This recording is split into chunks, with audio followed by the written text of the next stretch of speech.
Hello, and welcome to the Warburg Institute's online Open Day.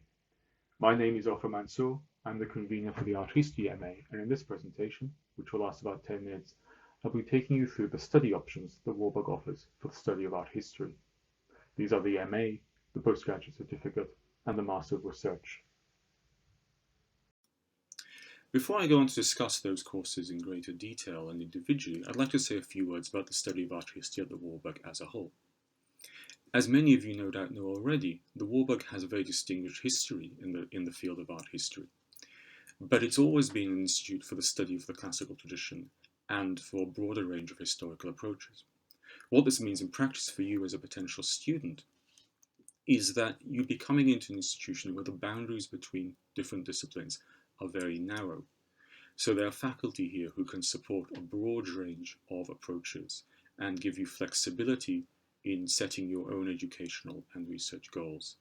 And also in practice, the art history MA that I'm going to describe is closely integrated with elements of the Civ MA that my colleague Alessandro Scaffi also will describe in a separate presentation. So there's an overlap of teaching and an overlap between the student bodies, and that gives you a broader sense of the methodological, disciplinary, intellectual possibilities and ideas that can be brought to bear on the study of art.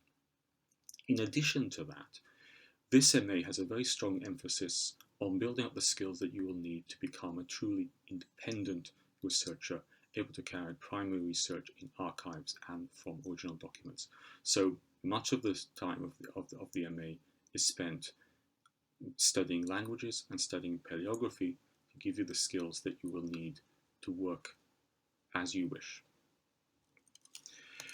Now, to talk a little bit more about aspects of some of the individual courses, a strength of the MA, as you will see, is its emphasis on curatorial practices that are taught in cooperation with the National Gallery. And both the MA and the MRes provide for dissertations of varying lengths, in the writing of which you're fully supported by both the Warburg Library and by the Warburg faculty. So these are the three courses that I'll be discussing in the course of this presentation: the MA, the Master of Research or MRes, and the Postgraduate Certificate in Art History or PGCert. All three of these courses are available in full-time or part-time modes. This chart sets out the structure of the MA, which is the most extensive of the three art history courses that we offer. On the left-hand side, you'll see the three core modules. The first of these is Image to Action. This module teaches key skills and methods for studying early modern art. Below it, Curating the National Gallery. This is a course taught, as you'd expect from the title, at the National Gallery by curators, conservationists, scientists, and educators at that institution. The third of the core courses is the Methods and Techniques of Scholarship. This is a non-assessed course which is taught over 2 terms, and it helps to prepare students for advanced independent research. You'll also see the next column, Option Modules. In the course of the MA, students will be expected to take 2 of these, and there's a free choice from among a range of options. One of the options that is regularly available every year is Curating Renaissance Art and Exhibitions, which is a course that builds on the Curating the National Gallery course and extends the range of curatorial and museological skills that you're taught. The other options that are available are taught in the Warburg, and they are usually courses that reflect the particular research specializations of faculty members here. The precise range of these option modules alters from year to year, but I've listed a few of the ones that are most regularly available. In addition to these academic courses, students also study languages and paleography. 2 languages are required, and currently the Warburg offers Latin, Italian, or French, and you have a free choice between any 2 of those 3. In each of these cases, you can enter the language class as a beginner, intermediate, or advanced learner. So no prior knowledge of these languages is required, but we also cater for those who already have advanced proficiency. Alongside learning reading and other language skills, you'll be taking courses in paleography that allow you to decipher the often complicated writing conventions of the period that you'll be studying. In addition, last but not least, is the dissertation. This is a 15,000 word research project that you'll be devising in the course of the second term, and then studying and then researching and writing over the summer term, supported closely by a faculty supervisor and other members of staff. In addition to the MA, the Warburg also offers an MRes, or Master of Research. As you can see from this chart, the course option of the MRes is narrower than that of the MA. The design of this program is intended to cater for students who already have the language skills that they need to pursue an independent research project, and also have a clear idea of the area of research that they'd like to specialize in.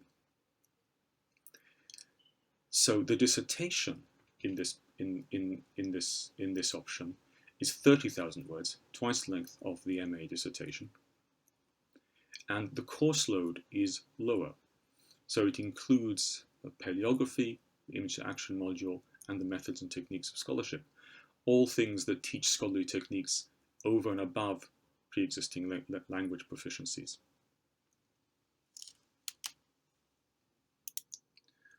To apply for the MRes, you'll also have to propose a research project that you want to carry out. Lastly, there's the postgraduate certificate in art history.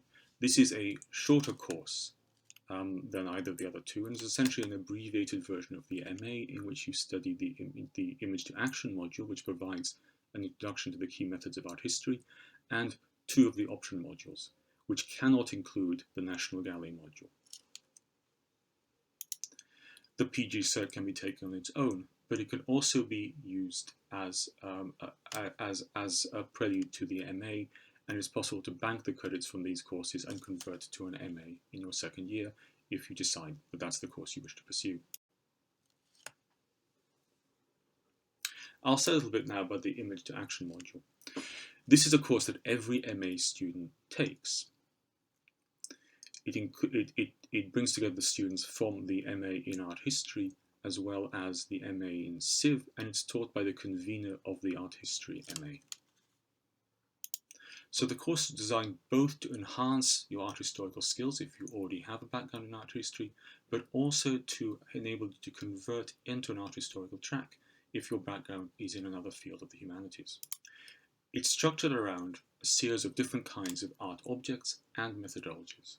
So the aim of the course is to prepare you, by the end of it, to handle a broad range of different kinds of images and objects. So we'll be studying allegories, mythology, history, Christian devotional art, as well as the representation of portraiture, landscape, and genre. And moreover, we'll be looking at a range of the ideas and approaches that art historians have brought to bear on these.